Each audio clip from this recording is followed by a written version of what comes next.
नीना त्याच्या पलंगावर गाढ झोपलेला होता. समोरच्या भिंतीवरचे घड्याळ रात्रीचे 2 वाजल्याचे दाखवत होते. कुठूनच एक वटवागुळाचं पिल्लू त्या बेडरूममध्ये घुसलं होतं आणि खोलीभर भिरभिरत होतं. 4-2दा भिंतीवर धडकून ते शेवटी 0 बल्बवर विसावले. बहुधा बेडरूमची खिडकी उघडी राहिली असावी. त्याच्या पाठोपाठ अजून 4-6 वटवागुळे त्या खोलीत आपल्या पंखांची फडफड करत घुसली. त्या सर्वांचे डोळे पेटत्या निखाऱ्यासारखे लाल भडक होते. पंखांच्या फडफडीचा आवाज होतच राहिला, कारण लाल भडक डोळ्यांची संख्या वाढत होती. खोलीतील उजेड त्यांच्या पंखांनी अडल्यामुळे सर्वत्र गच्च अंधार झाला होता. त्या काळ्या पंखांनी त्या खोलीतला कणानकणा व्यापून टाकला, तरी पंखांच्या फडफडीचा आवाज कमी होत नव्हता. एका वटवागुळाने आपला मोर्चा पांघरुणात घुसमटून झोपलेल्या निनादकडे वळवला. एका वटवागुळाने आपला मोर्चा पांघरुणात घुसमटून झोपलेल्या निनादकडे वळवला. ते त्याच्या पायावर विसावल्याचे निनादला जाणवत होते. दुसरे त्याच्या खांद्यावर, तिसरे कमरेवर. त्याच्या अंगभर ती वटवागुळे दाटी करू लागली. ही वटवागळांची धाड आपल्याला सोडणार नाहीत. आपले सर्व रक्त पिऊन टाकणार, मग सगळे मांस खाऊन टाकणार. सकाळी फक्त आपला सांगाडा लोकांच्या हाती लागणार. ते असाच आपला बदला घेणार. शकी नेहमी हेच सांगते. बहुधा ते आता खरे होणार. निनाद भीतीने थरथरत होता. तो दचकून उठून बसला. तो घामाने पुरता भिजून गेला होता. काय झालं निनाद? स्वरालीने झोपाळू स्वरात विचारले. पुन्हा तेच स्वप्न वटवागुळीचं. शकी जवळच कुठेतरी असल्याचे निनादला जाणवतच होते, पण ती दिसत नव्हती. त्याच्या बेडरूमच्या खिडकीला बाहेरच्या बाजूने उलटे लटकलेले ते लाल भडक डोळ्यांचे वटवागुळ अंधारात उडून गेले. काल नेमकं काय झालं? डॉक्टर मुकुलने विचारलं. डॉक्टर मुकुल सायकॉलॉजीचे प्रख्यात तज्ज्ञ. त्यांच्यासमोर निनाद आणि स्वराली हे तरुण जोडपे बसले होते. तसे फारसे काही नाही, पण ही स्वराली खूप घाबरते. नको त्या गोष्टीचे टेन्शन घेते. बाप किरकोळच आहे. तुम्ही ऐकाल तर पोरकटपणाच वाटेल तुम्हाला. निनाद म्हणाला. हे मानसशास्त्राचं खूळ हल्ली उगाच फोफावतंय, असे निनादचे मत होते. फारसे कसे नाही. आणि हे ठरवणारा तू कोण? डॉक्टरांना ते ठरवू देत ना, स्वराली हिरिरीने म्हणाली. हो, असे भांडू नका प्लीज. निनाद, मला फॅक्ट कळू देत, मग आपण ठरवू. बाप किरकोळ आहे का गंभीर? ओके. डॉक्टर मुकुलनी हस्तक्षेप केला. तर झालं काय की, स्वराली सांगू लागली. काल रात्री आम्ही, म्हणजे मी आणि निनाद, सिनेमा पाहत होतो. साधारण रात्री 11चा सुमार असावा. सिनेमा चालू असताना दोन्ही हात कानावर ठेवून हा अचानक ओरडला. ओरडला कसला? किंचाळलाच. भयंकर भीती वाटल्यासारखा चेहरा झाला होता तेव्हा याचा. मग मी डॉक्टर दीक्षितांना फोन करून बोलावले. निनाचा बीपी खूप वाढला होता आणि पल्स पण. डॉक्टरांनी एक इंजेक्शन दिले. ते 2 तास त्याच्या जवळच थांबले, कारण एमर्जन्सीची उद्भवण्याची त्यांना शंका होती.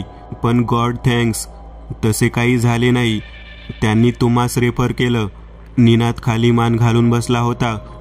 आपल्यासारखा एक तिशीतला तरुण भित्रा सिद्ध होतोय हे त्याला आवडत नव्हते. निनाद, तुम्ही का ओरडलात? काही आठवते का? डॉक्टर मुकुलांनी विचारले. नाही, पण मला अचानक खूप भीती वाटली. कारण नाही सांगता येणार. ओके, बाय द वे, कोणता सिनेमा पाहत होता तुम्ही? बॅटमॅन सिरीजमधला तो कोणता तरी सिनेमा होता. तुमच्या घरात होम थिएटर आहे? हो, मला आणि स्वराला सिनेमाचे वेड आहे. टीव्ही स्पीकरवर होता का हेडफोन वापरता? शेजाऱ्यांना त्रास नको म्हणून आम्ही हेडफोनच वापरतो. त्यामुळे सिनेमाच्या दृश्याची परिणामकता वाढली होती आणि त्या दृश्यात निनाच्या भीतीसंबंधी काहीतरी होते. त्यामुळे सिनेमाच्या दृश्याची परिणामकता वाढली होती आणि त्या दृश्यात निनाच्या भीतीसंबंधी काहीतरी होते याची डॉक्टर मुकुलला कल्पना आली. अचानक भीती वाटण्याचे कारण आपण शोधून काढू. त्यात तथ्य असेल तर ती भीती घालवण्यासाठी उपाययोजना करता येतील. निनाद, तुमची संमती असेल तर मी तुम्हाला संमोहित करून ती भीती कोणती ही मी तुमच्या अंतर्मनातून हुडकून काढू शकेन. पण यासाठी तुमचे सहकार्य गरजेचे आहे.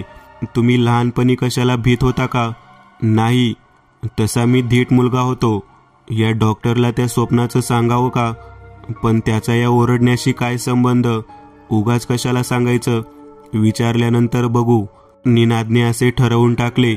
साधारण 20 मिनिटे लागतील संमोहनाच्या एका सिटिंगसाठी. चालेल ना? काय निनाद? ठीक आहे, मी तयार आहे, निनाद म्हणाला. स्वरालीने पर्समधून आपला मोबाईल काढला. डॉक्टर गालातल्या गालात हसले.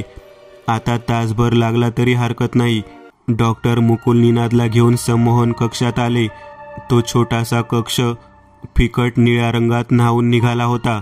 अगदी छत आणि जमीन सुद्धा निळसरच होती. त्या कक्षाच्या मध्यभागी स्पामध्ये असते तशी आरामदायी, पाय लांब करून झोपता येण्याजोगी खुर्ची होती. डॉक्टरांनी निनादला त्या खुर्चीत झोपवले. संपूर्ण कक्षाच्या सुखद गारव्यात एक अनोखा सुगंध होता. डॉक्टरांनी एक हेडफोन निनाच्या कानावर लावला. दुसरा हेडफोन त्यांनी आपल्या कानावर लावला आणि ते काचेच्या पार्टिशन मागे असलेल्या त्यांच्या टेबलवर जाऊन बसले. निनादला मंद संगीत त्या हेडफोनमधून ऐकू येत होते. नदीकाठचा परिसर, हिरवा गारवा, मध्येच पाण्याचा खळखळाट असे काही त्या संगीतात होते. आपण नदीकाठच्या झाडाला टेकून बसल्याचा निनादला फील येत होता. निनाद, निनाद, माझा आवाज ऐकू येतोय का? हो. निनादला संगीताच्या पार्श्वभूमीवर डॉक्टरांचा आवाज ऐकू येत होता. रिलॅक्स व्हा, शरीर सैल सोडा. कुठलाही ताण तुमच्या शरीरावर आणि मनावर नाही. चिंतामुक्त आहेत. निनाद सैलावला. निनाद, तुम्हा समोर लाल ठिपका दिसतोय का? अगदी नजरेसमोरच्या भिंतीवर. हो. समोरच्या भिंतीवर तळहाताच्या आकाराचा लाल रंगाचा ठिपका अवतरत होता.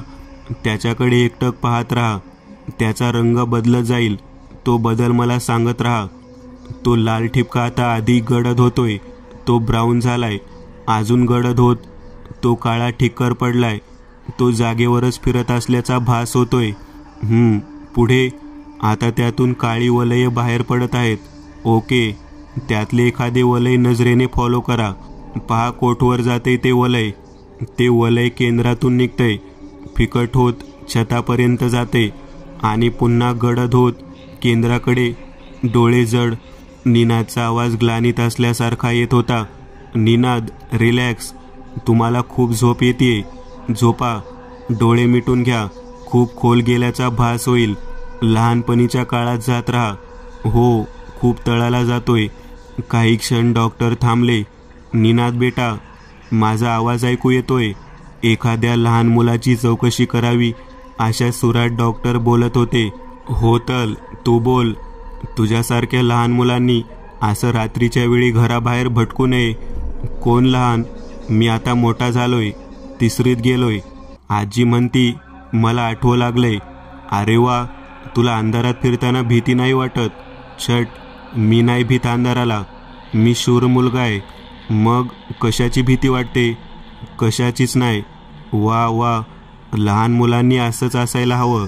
मग काल तू का ओरडलास? काल ना, मी आणि शकी वडाच्या झाडाच्या पारंब्याला धरून झोका खेळत होतो. अंधार झाला तरी आम्ही खेळतच होतो. मग एक पकोली गरगर पिलत आली आणि माझ्या गालावर चापट मालून गेली. मी पण तिला हातानं जोलात झटकलं. गालातून लक्त आलं माझ्या. मग मी रडलो. का? खूप दुखलं म्हणून? नाही. मग आले. ती पकोली आता माझा बदला घेणार, माझ्या मागे लागणार. असं कोण म्हणतं? शकी.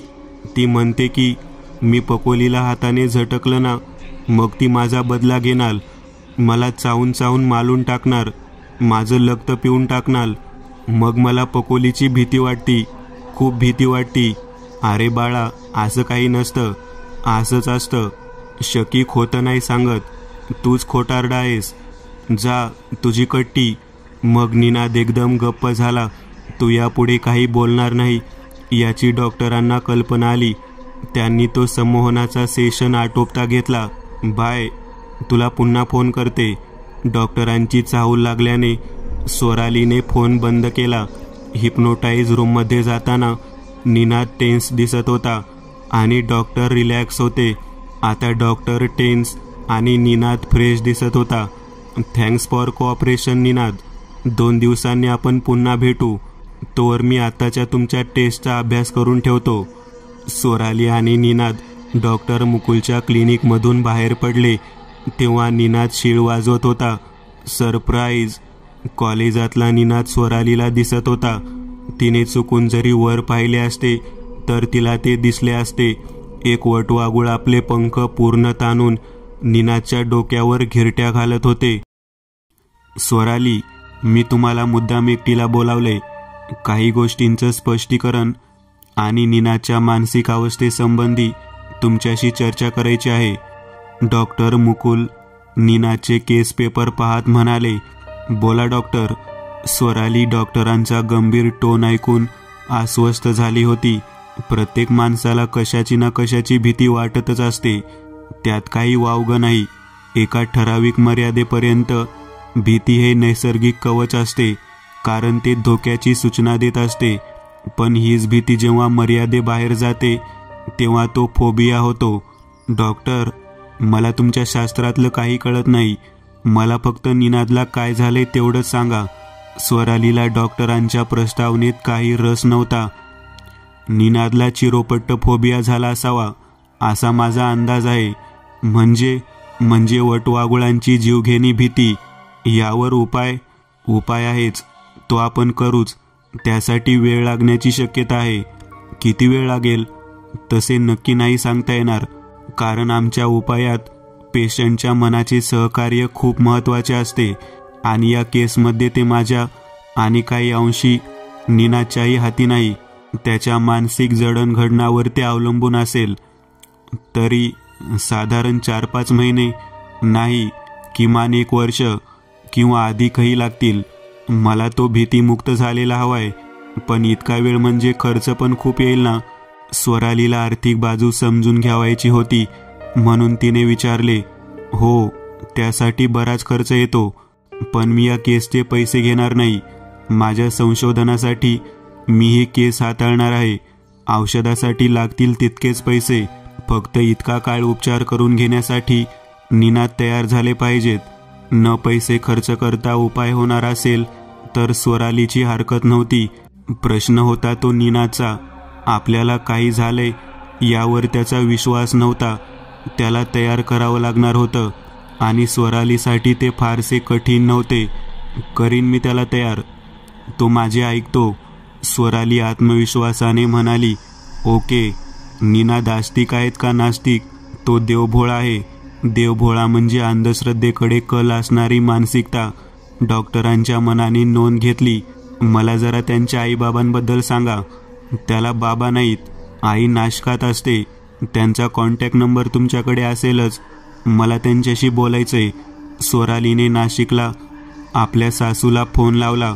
आई, डॉक्टर मुकुल तुमच्याशी बोलू इच्छितात. परवा सिनेमा बघताना निनाद भिले होते ना, त्यावर उपाययोजना करायची आहे. घ्या, डॉक्टरांशी बोला. स्वरालीने मोबाईल डॉक्टरांकडे दिला. नमस्कार आई, मी डॉक्टर मुकुल. मला निनादच्या 1-2 गोष्टींबद्दल माहिती हवी होती. विचारा. निनाद लहानपणी कशाला भिले होते का किंवा कशाला भीत असत? नाही, तो लहानपणापासून धीट आहे. साधारण 7-8 वर्षाचे असताना काही विशेष घटना घडली होती का? धडपड्या होता, त्यामुळे पडणं झडणे, गुडघे कोपरे फुटणे, कपाळाला टेंगळ हे नेहमीचेच. पण कधी रडारड नव्हती. अरे हो, एकदा तो घरामागच्या वडाच्या पारंब्याचा झोका खेळताना रडत आला होता. काय झालं म्हणून विचारलं तर म्हणाला, पाकोळीनं मला थोबाडीत मारली. त्या रात्री त्याला खूप ताप भरला होता. त्यानंतर तो झोपेत दचकून उठायचा. आताशा ते कमी झाल्याचं स्वराली सांगत होती. धन्यवाद. डॉक्टर मुकुल फोन कट करण्याच्या बेतात होते. तेवढ्यात त्यांना काहीतरी आठवलं. हॅलो आई, 1 मिनिट. निनादला कोणी शकुंतला किंवा शकी नावाची कोणी बालमैत्रीण होती का? नाही, तो एकटाच खेळायचा. एकलकोंडा होता आणि अजूनही तसाच आहे. काय नव्हती? डॉक्टरांनी आश्चर्याने विचारले. नाही, सोराली त्याची पहिली आणि शेवटची मैत्रीण. आईने फोन कट केला. ओके सोराली, आपण येत्या गुरुवारपासून नीनाची ट्रीटमेंट सुरू करू. नको, शनिवारपासून करा, आम्हाला सुट्टी असते. ओके, शनिवारी 11ला जमेल. येते. ही शकुंतला कोण? नीनाद कधी बोलला नाही. सोराली या विचारात निघून गेली. डॉक्टर मुकुल गंभीर झाले. नीनाची केस त्यांना वाटत होती त्यापेक्षा खूप कॉम्प्लिकेटेड होती. लहानपणाचा तो पाकोळीचा प्रसंग एक सत्य घटना होती. त्याची पुष्टी आईने केली होती. पण शकी हे एक काल्पनिक अस्तित्व नीनाच्या मनाने साकारलं होतं आणि ते अजूनही तसेच असण्याची शक्यता होती. त्यामुळे गुंता वाढत जाणार होता. सोरालीचा हा हेकेखोर स्वभाव सोडला तर तिच्यासारखी स्त्री जगात नाही, हे नीनाचे मत होते. सुंदर, समजदार आणि बुद्धिमान बायको हवी असेल तर तिचा हेका स्वीकारावा लागतो, हे ज्ञान त्याला गेल्या 4 वर्षात झाले होते. आताही तिच्या समाधानासाठी तो त्या बोकुडदाढी मुकुलकडे गेला होता आणि ते सायकोलॉजीचे झेंगट मागे लागले होते. काय झालंय तर म्हणे चिरपटोफोबिया, पैसे उकळण्याचे धंदे. पण काही असो, तो हिप्नोटिझमचा सेशन मात्र झकास होता. कसली मस्त झोप लागली. ती नेहमीची झोप नव्हती. जागा नव्हतो हे मात्र नक्की. काहीतरी पुन्हा गवसल्यासारखं वाटत होतं. का कोण जाणे. शकीची आठवण प्रखरतेने होत होती. ती जवळपास घुटमळत असल्याचा भास पण झाला होता. साला, या सायकायट्रिस्ट लोकांपासून सावध राहायला हवं. आपल्या मनातून काय काय काढून घेतील आणि काय काय नवीन भरवतील याचा नेम नाही. आपल्या त्या नेहमी पडणाऱ्या स्वप्नाचं गुपित तर त्यांनी काढून घेतलं नसेल. आणि शकी, तिच्याबद्दल शकीचं सिक्रेट तर आपण सोरालीला पण सांगितलेलं नाही.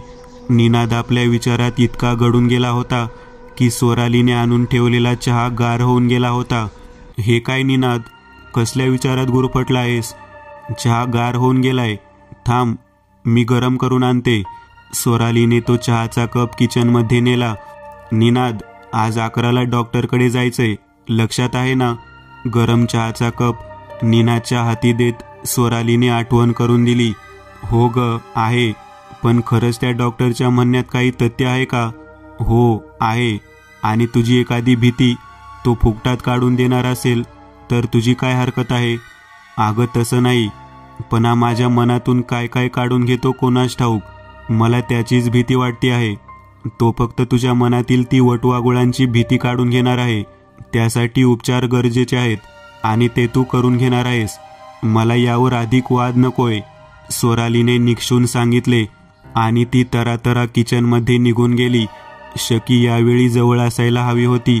असती तर तो तिला विचारणार होता, खरंच हे उपचार गरजेचे आहेत का? मुळीच नाही, असे म्हणत शकी गोड हसत दूर पळून जातीये असे त्याला वाटले. खिडकीच्या तावदानावर हलकासा पंखाचा फटका मारून एक वटवागुळ उडून गेलं. डॉक्टर मुकुलनी भडक रंगाच्या वटवागुळीच्या चित्राचे पुस्तक निनाद आणि स्वराली समोर टाकले. हे वटवागुळीच्या लाईफ सायकलवरचे पुस्तक आहे. निसर्गात अनेक प्राणी असतात, त्यातलाच हा एक. हा निशाचर प्राणी आहे, म्हणजे आपले भक्ष्य रात्री शोधतो. त्यात घाबरण्यासारखं काहीच नाही. घोडा, कुत्रा, मांजर असते तसाच हाही एक प्राणी आहे. डॉक्टर मुकुल एकीकडे माहिती सांगत होते तर दुसरीकडे त्यांचे लक्ष निनाद बसला होता. त्याच्या मागच्या भिंतीवरील मॉनिटरवर होते. निनादच्या तर्जनीला लावलेल्या सेन्सरमुळे त्याचे बीपी, पल्स, ECG डॉक्टर मुकुलला दिसत होते. तो फक्त तुझ्या मनातील ती वटवागुळांची भीती काढून घेणार आहे. त्यासाठी उपचार गरजेचे आहेत आणि ते तू करून घेणार आहेस. मला यावर अधिक वाद नकोय, सोरालीने निक्षून सांगितले आणि ती तरातरा किचनमध्ये निघून गेली. शकी यावेळी जवळ असायला हवी होती. असती तर तो तिला विचारणार होता, खरंच हे उपचार गरजेचे आहेत का? मुळीच नाही, असे म्हणत शकी गोड हसत दूर पळून जातीये असे त्याला वाटले. खिडकीच्या तावदानावर हलकासा पंखाचा फटका मारून एक वटवागुळ उडून गेलं. डॉक्टर मुकुलनी भडक रंगाच्या वटवागुळीच्या चित्राचे पुस्तक निनाद आणि स्वराली समोर टाकले. डॉक्टरांनी वटवाघुळाची संपूर्ण लाईफ सायकल समजावून सांगितली. बीपी पल्समध्ये धोकादायक फरक पडला नव्हता. डॉक्टरांसाठी तो सकारात्मक संकेत होता. मग त्यांनी लॅपटॉपवर लाईव्ह वटवाघुळे, त्यांची पिल्लं, उलट टांगून घेऊन झोपण्याची किंवा विसावा घेण्याची पद्धत, त्यांची भक्ष्य शोधणं पद्धत, निवासस्थाने, सगळा जीवनक्रम दाखवला. निनादने तो शांतपणे पाहिला. निनाद, पहा किती सामान्य प्राणी आहे हा. तुम्ही उगाच्याला भीता. आता हेच पहा, आपण ही वटवाघुळांची चित्रे गेली तासभर पाहतोय. तुम्हास काही वाटले का? नाही, तसं काही वाटलं नाही, कारण तुम्ही आणि स्वराली सोबत होता ना, म्हणून मला सेफ वाटत होतं. क्षणभर डॉक्टर मुकुल विचारमग्न झाले. ओके निनाद, आम्ही बाहेर बसतो. आता पाहिलेले व्हिडिओ क्लिप तुम्ही एकटे पहा. मला खात्री आहे तुम्ही ती पाहू शकाल. फक्त ती आता तुम्हास समोरच्या लार्ज टीव्ही स्क्रीनवर दिसेल. घाबरू नका, आम्ही खूप जवळ आहोत. निनादने धडधडत्या अंतकरणाने ती क्लिप पाहिली. त्याचा बीपी आणि पल्स शूट झालं होतं, पण ते अपेक्षितच होतं. त्याच्या मनाने आणि शरीराने हा प्रयोग चांगलाच पेलला होता. डॉक्टर मुकुल समाधानी होते. Okay Ninad, brave. हा तुमचा गृहपाठ समजून ही क्लिप तुम्ही घरी जमेल त्या वेळेला, जमेल तितक्या वेळा पाहत जा. पाहण्याच्या वेळेत बदल करत राहा. कधी सकाळी, कधी मध्यरात्री, कधी पहाटे. त्याने तुमची भीती कमी होत जाईल. जेव्हा तुम्हास असे वाटेल की यात भिण्यासारखे काही नाही, तेव्हा माझ्याकडे या. रोजचे औषध मात्र चुकू देऊ नका. ती व्हिडिओ क्लिप असलेला पेनड्राईव्ह घेऊन स्वराली आणि निनाद क्लिनिक बाहेर पडले. आपण उगाच त्या वटवाघळींना भीत होतो. बरे झाले स्वरालीचे ऐकले ते. शी इज ऑलवेज राईट. मग शकी म्हणते ते कसे खोटं असेल? ते आपल्याला कधीच खोटं बोलत नाही. खूप दिवस झाले शकी भेटली नाही. भेटली तर या बाबतीत तिच्याशी चर्चा करता येईल. निनादने आपल्याच विचारात असताना त्याने कारचे ड्रायव्हिंग व्हील जवळचे दार उघडले. स्टिअरिंगवर बसलेले काहीतरी पंख फडफडत उघड्या दारातून बाहेर आकाशात झेपावले. बेसावध निनाद भीतीने दचकला. मम्मी, ते बघ, त्या समोरच्या कारच्या नंबर प्लेटवर एक बॅट खाली डोकं वर पाय करून लोंबकाळतीये आणि तिचे डोळे लाईटसारखे डार्क रेड आहेत. नीनाच्या मागल्या कारमधील ती चुनचुनीत मुलगी आपल्या आईला काहीतरी दाखवत होती, पण मम्मा मोबाईलमध्ये गुंतली होती. हवेत गारवा चांगला जाणवत होता. मध्यरात्र उलटून गेली होती. जाड रजईत लपेटून निनाद गाढ झोपला होता. खोलीत गच्चा अंधार दाटला होता, पण तो निर्जीव नव्हता. त्यातली वळवळ जाणवत होती. काहीतरी तेथे दाटीवाटीने बसले होते. इतका अंधार असूनही निनादला ते भिंतीवरचे घड्याळ आणि त्यात रात्रीचे 2 वाजून काही मिनिटे झाल्याचे दिसत होते. अंधारातली ही वळवळ असंख्य लाल भडक डोळ्यांच्या वटवाघुळीची असल्याची निनादला खात्री होती. पंखांची फडफड राहून राहून त्याच्या कानात धडका मारत होती. खोलीतला सारा असमंत त्यांनीच व्यापला असावा. कुठल्याही क्षणी ही धाड आपल्यावर हल्ला करणार. आधी रक्त पिऊन टाकणार, म्हणजे रक्ताचा थेंबही कोणास दिसणार नाही. मग माणसासाठी लचके तोडणार, शेवटच्या कणापर्यंत. सकाळी फक्त पांढरा फेक हाडांचा कोरडा सांगाडा लोकांच्या हाती लागणार. ही सगळी वटवाघूळ त्या लहानपणी आपल्या हाताने जखमी झालेल्या वटवाघुळीचे अनुयायी आहेत. ते असाच बदला घेणार. शकी नेहमी हेच सांगते. नीनाच्या मनात अशा विचारांचे काहूर माजले असतानाच खाडकन खोलीचे दार उघडले. त्या आवाजाने त्याची विचार श्रंखला तुटली. उघड्या दारात एक मानवी आकृती त्याला स्पष्ट दिसत होती. तिच्या हाताच्या जागी पंख होते, फोल्ड केलेले, वटवाघुळीसारखे, आणि ती एका स्त्रीची आकृती होती. तिने निनादकडे पहिले पाऊल टाकले. भीतीने निनाच्या तनामनावर केव्हाच अंमल सुरू केला होता. निनाच्या घशाला कोरड पडली होती. मदतीसाठी ओरडण्याची त्याची इच्छा होती, पण घशातून आवाज निघत नव्हता. त्या स्त्रीची काळी आकृती डौलदार पावले टाकत सावकाश त्याच्या दिशेने येत होती. आणि अचानक लख्ख उजेड पडला. निनाद, जागा हो. काय होतंय? स्वराली त्याला हलवून जागे करत होती. निनाद जागा झाला. स्वरालीने दिलेले पाणी पिल्यावर त्याला बरे वाटले. काय झालं निनाद? पुन्हा तेच स्वप्न? निनाद, तुझ्या मनातल्या भीतीने हे स्वप्न पडतंय. आपण खरे तरी बाब डॉक्टरांना सांगायला हवी होती, पण आशात या स्वप्नाचा त्रास होत नव्हता.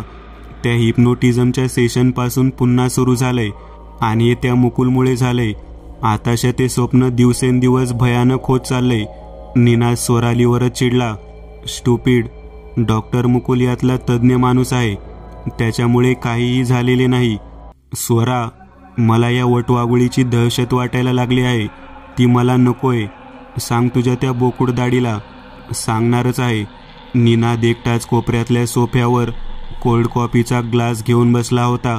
हे स्वप्न असंच पडत राहिलं तर 3 शक्यता होत्या. 1 तर आपल्याला वेड लागेल, 2 भीतीने हार्ट अटॅक येईल, किंवा आपणच आत्महत्या करू. निनाद आपल्या विचारात असताना कोणीतरी आल्याचे त्याला जाणवले. Wow, surprise. तू पुन्हा भेटशील असे वाटले नव्हते. आणि अजून एक, कसली सुंदर दिसतेस या ब्लॅक आउटफिटमध्ये. शके, निन्या, नुसताच वयाने वाढलास, अजून तसाच ठोंबे आहेस. कसं त्या पांढऱ्या पालीने तुला पसंत केलं कुणास ठाऊक. तुझ्यासारखी मीही वयाने वाढली आहे आणि मला माझ्या फिगरचा मला अभिमान आहे. शके, तू आपल्याच स्वरालीला आणू नकोस. निन्या, मलाही ते आपल्या दोघात नकोच आहे. इतके दिवस कोठे होतीस आणि आज कशी अचानक उगवलीस? तुमने पुकारा और हम चले आए. हे मात्र खरंय, तुझी आठवण येत होती. का रे? अगं ते लहानपणाचं वटवागळाचं स्वप्न. स्वराली म्हणते ते सायकिक आहे. याही पुढे ती मला त्या बोकुड दाढी मुकुलकडे उपचारासाठी नेतीये. काय करू? निन्या, एक गोष्ट लक्षात ठेव, ते वटवागुळ खरं होतं. त्याचा तो बदला घेणारच, हेही खरंय. म्हणजे मी मरणार नाही. मी तुला मरू देणार नाही. तू मला हवा आहेस. माझ्या स्वप्नात कशी येशील? नाही, मी तुझ्या जागेपणी येत जाईन. आणि स्वरालीला कळलं तर? मी नाही कळू देणार. उपचाराचं काय करू? नको, त्याचा उपयोग होणार नाही. तुला काय माहीत, मला ती वटवागुळ कानात सांगून गेलीये. निन्या, माझ्यासाठी पण कॉफी आण. मी वॉशरूममधून येते तोवर. निनादने अजून एक कॉफी घेताना पाहून ती काउंटरवरील पोरगी विचित्र नजरेने पाहत होती. अजून कॉफी शिल्लक असताना हा वेडा दुसरी कॉफी का घेतोय हे तिला कळत नव्हते. काही का असेना, पैसे देतोय ना, मग झाले तर. निनाद कॉफी घेऊन आला आणि शकीची वाट पाहत होता. आणि मेन एंट्रीतून स्वराली येताना दिसली. निनाद, तू इथे? How sweet. माझ्यासाठी कॉफी घेऊन ठेवलीस, पण तुला कसे माहीत मी येणार म्हणून? स्वरालीने जवळ येत विचारले. तुझी गाडी पार्किंग लॉटमध्ये जाताना पाहिली आणि कॉफी घेऊन आलो. आता तुला फोन करून सांगणारच होतो की तुझ्यासाठी कॉफी आणली आहे म्हणून. बरे झाले तू प्रत्यक्षच भेटला असते. मी तुझ्या स्वप्नाबद्दल डॉक्टर मुकुलला फोनवर बोलले. त्यांनी आपल्याला भेटीसाठी बोलावले. आता 4 वाजलेत. 5 नंतर केव्हाही या म्हणालेत. आपण जरा फोरम मॉलमध्ये खरेदी करू आणि मग क्लिनिकला जाऊ. चालेल ना? स्वराली आधीच निर्णय घेऊन टाकते. तेथे जाण्यात काहीच अर्थ नाही, उपयोग होणार नाही. म्हणून आता शकी म्हणाली होती. अरे बापरे, कुठल्याही क्षणी शकी येण्याची शक्यता होती. तशी काळजी नव्हती म्हणा, कारण स्वराली शकीला ओळखत नव्हती आणि शकी ओळख दाखवणार नव्हती. कॉफी संपवून निनाद आणि स्वराली निघून गेले. शकी कोठेच दिसत नव्हती, पण शकीची फिगर निनाच्या नजरेसमोरून जात नव्हती. आज पहिल्यांदा त्याला तिच्यातल्या सेक्स अपीलची जाणीव झाली होती. सीसेडच्या पोरच्या कोपऱ्यात छताला एक लाल भडक डोळ्याची वटवागुळ लटकत होते. निनाद, तुम्हाला शकू नावाची कोणी बालमैत्रीण होती का? डॉक्टर मुकुलनी सरळ मुद्द्यालाच हात घातला. या प्रश्नाने निनाद सटपटला. म्हणजे याला शकी समजली तर? हो, पण शाळेतली का? आशा ती तुम्हास भेटते का? नाही, गाव सुटले तशी ती पुन्हा भेटली नाही. डॉक्टरांचा आय कॉन्टॅक्ट टाळत निनाद म्हणाला. डॉक्टर मुकुलनी तो खोटं बोलत असल्याचे तात्काळ ओळखले.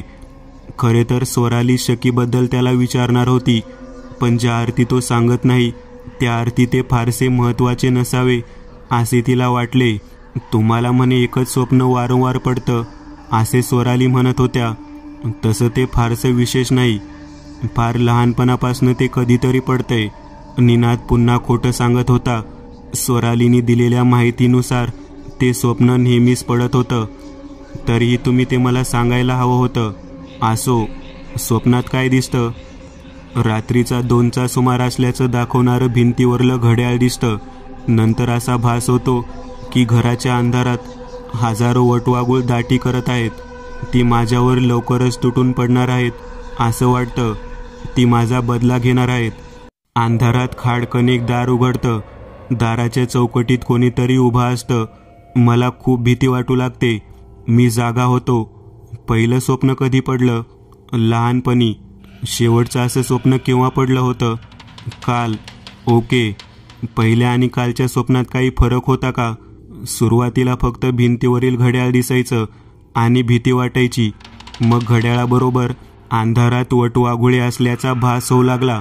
त्यानंतर ते स्वप्न अधिक स्पष्ट आणि भीतीदायक वाटू लागलं. वटवाघुळासोबत अंधारात एक दार उघडू लागलं आणि त्या दारात हाताच्या जागी वटवाघुळासारखी फोल्ड केलेली पंख असलेली मानवी आकृती दिसू लागली. काल तर कहरच झाला. ती आकृती एक मोकळे केस सोडलेली तरुणी असल्याचे स्पष्ट दिसले आणि ती माझ्याकडेच येत होती. ओके निनाद, हे वरचेवर स्पष्ट होत जाणारे स्वप्न म्हणजे तुमचे अंतर्मन तुम्हास भीतीवर मात करत असल्याचे संकेत देत आहे. ती अंधारातली तरुणी कोण होती? तिचा चेहरा स्पष्ट दिसत नव्हता. दिसेल. कदाचित ती तुमच्या परिचयातली पण असेल आणि ती दिसली की तुमची भीती कुठल्या कुठे पळूनही जाईल. अर्थात हा माझा अंदाज आहे. प्रत्यक्षात काय घडतं ते पाहू. तेव्हा लक्षात ठेवा, प्रोग्रेसिव्हली स्पष्ट होणारे स्वप्न धीराने फेस करा. प्रत्यक्षात सोडाच. स्वप्नातही काही होणार नाही. मलाही हेच हवंय. मला ती वटवाघुळांच्या दहशतीपासून सुटका हवी आहे. निनाद प्रथमच डॉक्टरांशी मनपूर्वक बोलला. आपण हेच करणार आहोत. डॉक्टर मुकुल शांत आवाजात म्हणाले. पाकोळी पाडा. समुद्रालगतच्या डोंगर कपारीत वसलेले 400-500 उंबऱ्याचे खेडे.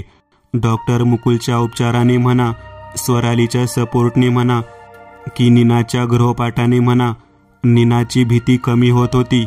रात्री स्वप्न पडल्याचे तो सकाळी स्वरालीला सांगू लागला.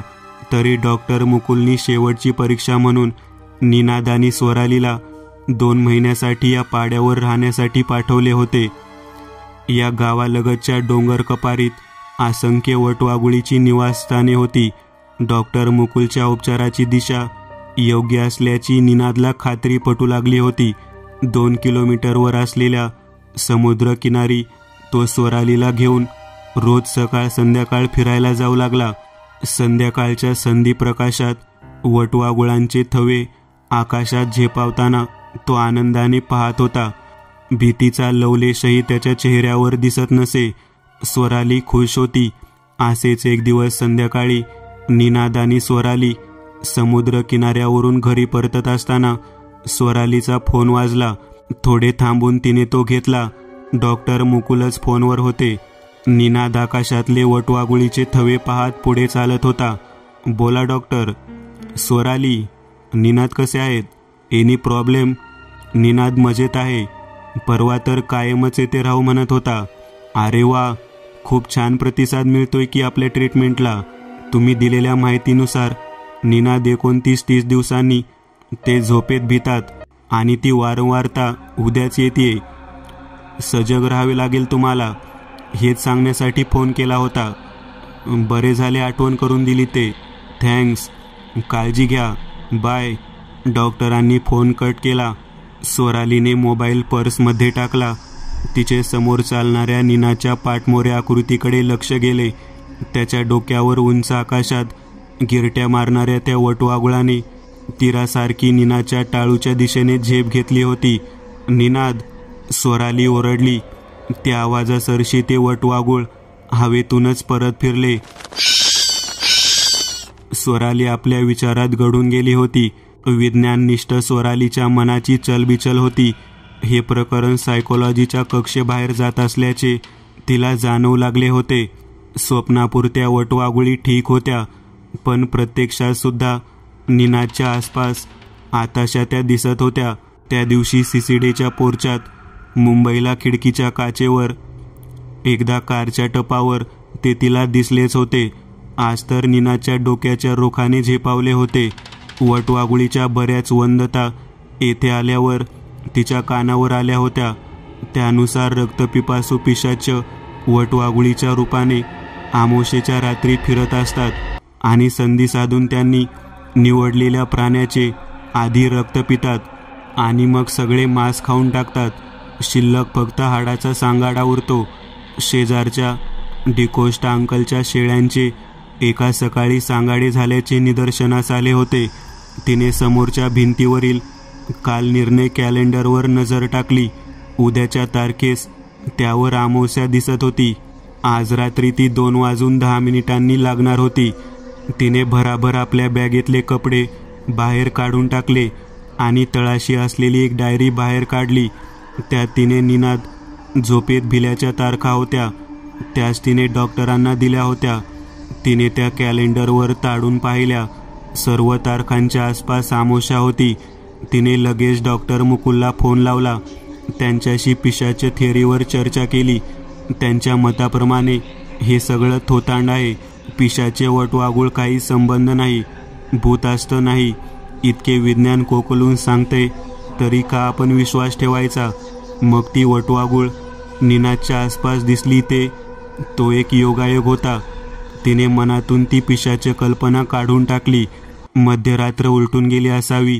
सर्वत्र नीरव शांतता नांदत होती. मध्येच एखादा कुत्रा वर तोंड करून रडत होतं. निनाद आणि स्वराली झोपले होते. त्या बेडरूमच्या खिडकीला बाहेरच्या बाजूने एक वटवाघूळ उलटे लटकलेले होते. जळत्या सिगारेटच्या टोकासारखे त्याचे लाल भडक रसरशीत डोळे खिडकीच्या काचेच्या तावदानातून आत पाहत होते. काही क्षणांनी ते पेटते डोळे मिटले गेले. स्वरालीला जाग आली. शेजारी निरागस चेहऱ्याचा निनाद गाढ झोपला होता. तो असाच सकाळपर्यंत न भीता झोपून राहावा असे तिला वाटून गेले. ती उठून बाथरूमकडे गेली. घट्ट अंधार असूनही निनादला भिंतीवरील घड्याळात 2:10 झाल्याचे दिसत होते. झोपताना स्वरालीने नाईट लॅम्प लावला होता. मग हा अंधार कसा? बरोबर, काल रात्रीच्या पावसाने बहुधा लाईट गेल्या असतील. तो उठून बसला. डोळे मोठे करून त्या अंधारात त्याने आदमास घेतला. त्याला पाण्याचा तांब्या कुठे आहे कळेना. अंधाराने दिशाच कळत नव्हती. कानाला काहीतरी वळवळ जाणवत होती. त्याशिवाय अजून एक आवाज येत होता. त्याने तो ओळखला. ती पंखांची मंद फडफड होती. पुन्हा ती फौज घरात घुसली होती. मनात भीतीने डोके वर काढण्यास सुरुवात केली. तेवढ्यात खाडकन दार उघडल्याचा आवाज झाला. तो त्या आवाजाने दचकला. आठवणीने बंद केलेले दार कसे उघडले. समोरच्या बाजूस चौकटीपुरता उजेड दिसत होता. त्या अंधुक उजेडाने सुद्धा त्याला धीर वाटला. त्या चौकटीत कोणीतरी उभे होते, हाताची घडी घालून. बघता बघता त्या उजेडात एक केस मोकळे सोडलेली तरुणी अवतरली. डौलदार पावले टाकत ती निनादकडे सरकत होती. आता निनादच्या भीतीची जागा कुतूहलाने घेतली होती. तो टक लावून तिच्या लईत हेलकावणाऱ्या निनादकडे पाहत होता. ती जशी जशी जवळ येऊ लागली तसे तसे त्याचे हृदय जास्त जोराने धडधडू लागले. कारण तिच्या कमनीय देहावर टिचभरही वस्त्र नसल्याचे स्पष्ट दिसत होते. कुठल्याही वयाच्या पुरुषास हवेसे वाटावी अशी तिची फिगर होती. निनादच्या वासनेला उधाण आले होते. त्याच्या समोर उभी होती नखशिंकात नग्न मदनिका. क्षणभर त्याला तिचा चेहरा दिसला. त्याने तिला ओळखले. डॉक्टर मुकुल म्हणाला होता, ती स्त्री तुमच्या परिचयातली असेल म्हणून. शके, तू? निन्या, अरे केव्हाची मी या क्षणाची वाट पाहतीये. पण तुझी ती पांढरी पाल स्वराली तुला एकटं सोडतच नाही. निनाच्या बाहुपाशात ती शिरत म्हणाली. निनाद धुंद झाला. तो तिचा कोमट देह, मुक्त केसांचा मादक गंध. त्याने तिला घट्ट छातीशी आवळून धरली. डोळे मिटून तो ते सुख अनुभवत होता. त्याला जगाचा विसर पडला होता. निन्या, मला अजून घट्ट धरून ठेव. इतकं घट्ट की कोणीच आपल्याला वेगळं करू शकू नये. शके, मला माहीत नव्हतं. तू इतकी सेक्सी असेल ते. तिला अधिक जवळ घेत म्हणाला. तो तिच्या ओठावर आपले ओठ टेकवण्यासाठी झुकला, पण तिने त्याचा चेहरा हाताने बाजूला सारला आणि समोर आलेल्या त्याच्या मानेवर आपले ओठ टेकवले. 2 सुळे त्याच्या मानेतील रक्तवाहिनीत कधी घुसले हे त्यालाही कळले नाही. त्याला तिच्या पुष्ट अवयवाचा स्पर्श सुखावत होता. तोच स्पर्श त्याची हृदयगती वाढवून सुळ्यांना रक्तपुरवठ्याचे सातत्य कायम ठेवत होता. पण त्याच्या कानाला पाणी पिताना घशाचा जसा आवाज होतो तसा ऐकू येऊ लागला. हा आवाज कसला? कोण आदर्शासारखं खाते? काय पिते? त्याने डोळे उघडले. मानेत काहीतरी टोचत होतं. त्याने शकीचे डोके बाजूला करण्याचा प्रयत्न केला. ती सोडेना. त्याने अधिक जोर लावून तिला बाजूला केले. तिचे तोंड आणि तोंडातून डोकावणारे सुळे रक्ताने माखले होते. ती शकी नव्हती. तिचे डोके वटवाघुळीसारखे होते. तो भीतीने गारटला. घामानं तो निथळत होता. खाडकन त्याने डोळे उघडले. घरभर लाईट लॅम्पचा उजेड पसरला होता. रात्री झोपताना स्वरालीने लावलेला तो दिवा तसाच जळत होता. म्हणजे आताचे प्रत्यंकारी असले तरी ते एक स्वप्नच होते तर आजवरचे सर्वात स्पष्ट स्वप्न. त्याने घाम पुसला. स्टूलवर ठेवलेल्या भांड्यातले पाणी पिल्यावर त्याला बरे वाटले. शेजारी नजर टाकली. स्वराली तेथे नव्हती, पण बाथरूममध्ये लाईट दिसत होता. ती तिथे गेली असावी असा त्याने अंदाज केला. सहज त्याची नजर समोरच्या घड्याळावर गेली आणि तो वेड्यासारखा त्याच्याकडे पाहतच राहिला. एकटक. त्या घड्याळात 2:08 झाली होती. स्वप्नातली घटना बरोबर 2:10 घडली होती. 2:09. 2:09. सेकंद काटा टक टक करत पुढे झेपावत होता. 58 सेकंद. 59. 60.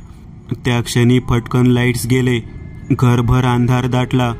तीच पंखांची मंद फडफड.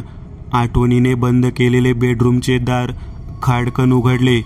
दारात कोणीतरी उभे होते. ती मोकळ्या केसांची नग्न शकी निनादकडे सरकू लागली. निन्या, असा काय वेड्यासारखा माझ्याकडे पाहतोयस? अरे केव्हाची मी या क्षणाची वाट पाहतीये. स्वप्नाची पुनरावृत्ती होत होती, पण आता निनाद जागाच होता. तो तिला जवळ घेण्यास कचरत होता, तरी ती बळेच त्याला बिलगली. त्याला आता मात्र खात्री पटली. पुन्हा तेच होणार. स्वप्न खरे होणार. त्याच्या हृदयाचे ठोके गतिमान झाले. तो तिला आपले सर्व बळ एकवटून दूर लोटू पाहत होता आणि ती त्याच्या मानेपर्यंत पोहोचण्याचा प्रयत्न करत होती. त्या अमानवी शक्तीपुढे निनादची शक्ती कमी पडत होती. त्याची शुद्ध हरवू लागली. अवसान घातकी. हृदय जोरात धडकतं तोवर मानेतल्या रक्तवाहिन्यातलं रक्त पिता येतं. शुद्ध मेंदूसाठी जाणारं रक्त हा मोक्याच्या क्षणी शुद्ध हरवून बसलाय. पण हा विरोध कसा करतोय? याला पुढे काय होणार आहे हे कळलेले दिसतंय. हा असाच विरोध करणार. या माकडाला याच्या लहानपणापासून माझ्या अधीन होण्यासाठी तयार करत होते. माझी इतक्या काळाची मेहनत वाया गेली. कोण याला सावध केला असेल? मी त्या व्यक्तीला सोडणार नाही आणि मला ती कोण आहे माहीत आहे. स्वतःशी पुटपुटत शकी धुसर होत खिडकीच्या फटीतून झिरपून गेली. खिडकीच्या तावदानावर उलट्या लटकलेल्या वटवाघुळाचे डोळे पुन्हा अंगाऱ्यासारखे पेटले आणि ते एक हलकासा फटाका खिडकीवर मारून अंधारात नाहीसे झाले. तेव्हा स्वराली निनाद निनाद म्हणून त्याच्या तोंडावर पाणी शिंपडून त्याला शुद्धीवर आणू पाहत होती. या घटनेला 4 महिने उलटून गेले होते. निनादला ते स्वप्न पुन्हा पडले नव्हते. एक फोबिया समूळ बरा केला म्हणून डॉक्टर मुकुलनी एक छोटीशी सेलिब्रेशन पार्टी अरेंज केली होती. त्यानिमित्ताने निनाद आणि स्वरालीलाही बोलावले होते. काही तज्ज्ञ डॉक्टर्स पण हजर होते. मानवी अंतर्मन एक गूढ आहे हे निनादच्या केसवरून पुन्हा सिद्ध होते. डॉक्टर मुकुल म्हणाले. मग ते स्वप्न? तेच तर सांगतोय.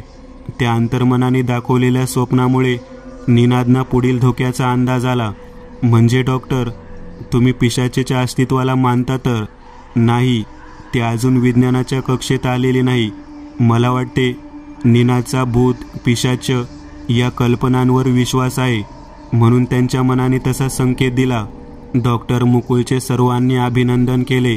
निनादला शुभेच्छा दिल्या. पार्टी संपली. निनादने कार स्टार्ट केली. आई ग, सोराली कारमध्ये शिरणार तेवढ्यात ती ओरडली. काय झालं? निनादने विचारले. अरे, डोक्याला टाळूजवळ काहीतरी लागलं. निनादने तिच्या डोक्याकडे पाहिले. एक वटवाघूळ वरवर उडून जात होते. मित्रांनो, आज पुरतं एवढंच. तुम्हाला जर काही गोष्ट आवडली असेल तर नक्की लाईक करा. तुमच्यापैकी बरेचसे जण व्हिडिओ लाईक न करताच पळून जातात, पण हा जर व्हिडिओ तुम्ही लाईक केला तर मला जरा बरं वाटेल आणि असेच भारी भारी व्हिडिओ बनवायची माझ्यात एनर्जी येईल. त्यामुळे नक्की लाईक करा. आणि अजूनही कोणी या चॅनलला सबस्क्राईब केलेलं नसाल तर लगेच सबस्क्राईब करून टाका. आणि बाजूची घंटी ती मात्र दाबायला विसरू नका. देवाची घंटी आहे ती. चला तर मग पुन्हा भेटूया अशीच एक आगळी वेगळी गोष्ट घेऊन पुढच्या